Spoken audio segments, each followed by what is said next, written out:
Friends, welcome to Innatta foods. இன்றைக்கி இன்னட்டா ஃபுட்ஸில் நம்ம ஒரு ஸ்வீட் ரெசிபி பார்க்க போகிறோம்.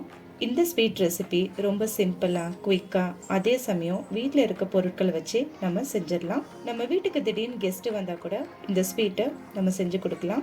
வாங்க ரெசிபிக்குள்ளே போகலாம். இந்த ரெசிபி செய்கிறதுக்கு ஒரு அகலமான பேன் எடுத்துக்கோங்க. முடிஞ்ச அளவுக்கு நான்ஸ்டிக் பேன் எடுத்துக்கோங்க. 2லேருந்து ஒரு 3 டேபிள் ஸ்பூன் நெய் விட்டுக்கலாம். நெய் காஞ்சி வரட்டும். நெய் காஞ்சதும் 2 டேபிள் ஸ்பூன் நட்ஸ் விட்டுக்கலாம். நம்ம நட்ஸ் என்ன நட்ஸ் வேணாலும் எடுத்துக்கலாம். நான் இன்னைக்கு முந்திரி, திராட்சை, பாதாம் எடுத்திருக்கேன். நட்ஸ் எல்லாத்தையும் நெய்யில் விட்டு வதக்கிக்கலாம். அடுப்பை ஸ்லோ ஃப்ளேமில் வச்சே வதக்கிக்கலாம். முந்திரி எல்லாம் கருகாமல் பார்த்துக்கணும். நெய்யிலே வதக்கி விட்டுக்கலாம். நம்ம முந்திரி, பாதாம், திராட்சை எல்லாம் நல்லா வதங்கி வந்திருக்கு. இப்போ ஒரு பிளேட்டுக்கு ட்ரான்ஸ்ஃபர் பண்ணிக்கலாம். நெய்யெல்லாம் நல்லா வடித்து எடுத்து ஒரு பிளேட்டுக்கு ட்ரான்ஸ்ஃபர் பண்ணிக்கலாம். இதே நெய்யில் 2 டேபிள் ஸ்பூன் அளவு ரவா விட்டுக்கலாம். ரவாவை நெய்யிலே வறுத்து எடுத்துக்கலாம்.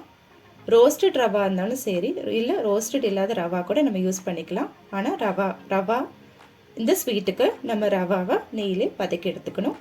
ரவா கோல்டன் ப்ரௌன் நிறத்துக்கு மாற அளவுக்கு வதக்கி எடுத்துக்கணும். கரிஞ்சிடாமல் பார்த்துக்கலாம். இப்போது 2 டேபிள் ஸ்பூன் அளவுக்கு கஸ்டர்ட் பவுடர் எடுத்துக்கலாம். கஸ்டர்ட் பவுடருக்கு கட்டிகள் எல்லாத்தையும் எடுத்து விட்டுட்டு அதில் 4லேருந்து ஒரு 5 டேபிள் ஸ்பூன் பால் விட்டுக்கலாம். வார்ம் மில்க் விட்டுக்கலாம். கொஞ்சமாக ஃபஸ்ட்டு பால் விட்டு கெட்டிகள் எதுவும் இல்லாத அளவுக்கு நல்லா கலந்து கொடுத்துக்கலாம். கொஞ்சம் கொஞ்சமாக பால் விட்டு கலந்து கொடுத்துக்கலாம்.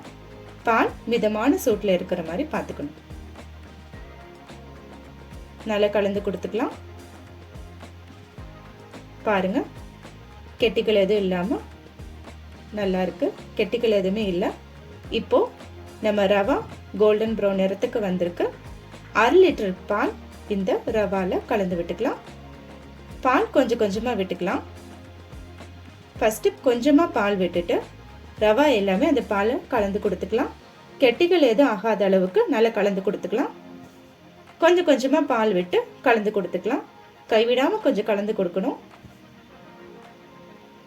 ஒரு 5 மினிட்ஸ்க்கு இந்த ரவா பாலே கொதிச்சு வெந்து வரட்டும். நல்லா கொதிச்சு வந்துட்டுருக்கு. நல்லா கொதிச்சு வந்துட்டுருக்கு. இப்போது 4லேருந்து 5 டேபிள் ஸ்பூன் அளவு சர்க்கரை விட்டுக்கலாம். இந்த ரவா பீரணி ரெசிபிக்கு இந்த அளவுக்கு சர்க்கரை கரெக்டாக இருக்கும். இன்னும் உங்களுக்கு சர்க்கரை டேஸ்ட் அதிகம் வேணும்னு விருப்பப்பட்டீங்கன்னா ஒரு 1 அல்லது 2 டேபிள் ஸ்பூன் எக்ஸ்ட்ரா விட்டுக்கலாம். இப்போது நம்ம எடுத்து வச்சிருக்க இந்த கஸ்டர்ட் பவுடர் கலவைகளை இந்த ரவா பாலில் விட்டுக்கலாம். நல்ல ஒரு கலந்து கொடுத்துட்டு விடலாம். விட்டு கைவிடாமல் ஒரு 3 நிமிஷத்துக்கு கலந்து கொடுத்துக்கலாம். கைவிடாமல் கலக்கணும். ஏன்னா கஸ்டர்ட் பவுடர் கெட்டி கெட்டியாக மாறும். ஒரு 3 நிமிஷத்துக்கு கைவிடாமல் நல்லா கலந்து கொடுத்துக்கலாம். எந்த அளவுக்கு நம்மளோட ஸ்வீட் ரெசிபி வரணும் அப்படின்னா, ரொம்ப திக்காக இல்லாமல் ரொம்ப தண்ணியாக இல்லாமல் ஒரு க்ரீமி கன்சிஸ்டன்சிக்கு வரணும். நல்லா கலந்து கொடுத்துக்கலாம். பாருங்கள் இந்த கன்சிஸ்டன்சி எப்படி இருக்குன்ட்டு. ரொம்ப திக்காக இல்லாமல் ரொம்ப தண்ணியாக இல்லாமல் இருக்குது. இந்த அளவுக்கு பதம் வந்தால் போதும். இப்போது நம்ம வறுத்து வச்சுருக்க நட்ஸ் எல்லாமே இந்த ரவா ஸ்வீட்டுக்குள்ளே விட்டுக்கலாம். நம்ம ரவாக்கு விடுற பால் ஏற்கனவே காய்ச்சி வச்ச பால் தான். காய்ச்சி ஆற வச்ச பாலை விட்டுக்கலாம். நல்ல ஒரு கலந்து கொடுத்துக்கலாம். நட்ஸ் உங்களோட சாய்ஸ் தான். எந்த நட்ஸ் வேணாலும் நீங்கள் ஆட் பண்ணிக்கலாம். இப்போ இந்த ஸ்வீட்டை ஒரு பவுலுக்கு ட்ரான்ஸ்ஃபர் பண்ணிடலாம். நம்மளோட சுவையான ரவா பீரணி ரெடி ஆகிடுச்சு. இது ரொம்ப குவிக்காக சிம்பிளாக செய்யக்கூடிய ஒரு ரெசிபி. மேக்ஸிமம் 5 to 10 மினிட்ஸில் இந்த ரெசிபி நம்ம செஞ்சு முடிச்சிடலாம். நம்ம வீட்டுக்கு திடீர்னு கெஸ்ட்டு வந்துட்டாங்க, இல்லை திடீர்னு குழந்தைங்க ஏதாவது ஸ்வீட் கேட்குறாங்க அப்படின்னா நம்ம சட்டுன்னு இந்த ரெசிபியை செஞ்சு கொடுத்துடலாம். இந்த ரெசிபியை நீங்களும் உங்கள் வீட்டில் ட்ரை பண்ணி பாருங்கள். எங்களோட இன்னட்டா ஃபுட் சேனலை லைக் பண்ணுங்கள், ஷேர் பண்ணுங்கள், சப்ஸ்கிரைப் பண்ணுங்கள்.